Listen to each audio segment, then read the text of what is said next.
এবারের ঈদ শপিং এর বাজেট কত? 25-30 20,000 এর মতো। আছে মোটামুটি 30,000-এর মতো। এই তো 25,000 এর মতো। আর বাজেট 5-এর মধ্যে ছিল 3 পিসের জন্য। 20,000 তাও 10। কার টাকায় শপিং হচ্ছে এবার? নিজের, বাবার, হাজবেন্ডের, সবার। বাবা আর ভাইয়াই দেয়, তেমন না 10,000 12 করে 5,000 6,000 এরকম, এর থেকে 10।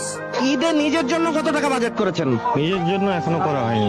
নিজের কোনো বাজেট নেই আসলে, নিজের জন্য এখনো কিছুই করা হয়নি। যখন থেকে কাজ করা শুরু করেছি তখন থেকে আসলে পুরুষ মানুষের জীবন থেকে যে ঈদটা হারিয়ে যায় এরকমটাই হয়ে যায় আর কি। নিজেদের কমাই রেখে বাচ্চাদের সুখটা দেখতে ভালো হতো। ভালোবাসার মানুষের জন্য তো একটু কষ্ট করতেই হয়। নিজের জন্য 0 টাকা। সবচেয়ে কম থাকে পুরুষ মানুষের বাজেট। তো নিজের ফ্যামিলিকে আগে খুশি করার পরেই নিজের জন্য যা হয়। অনেক বছর যাবত নিজের জন্য কখনো বাজেট করা হয় না।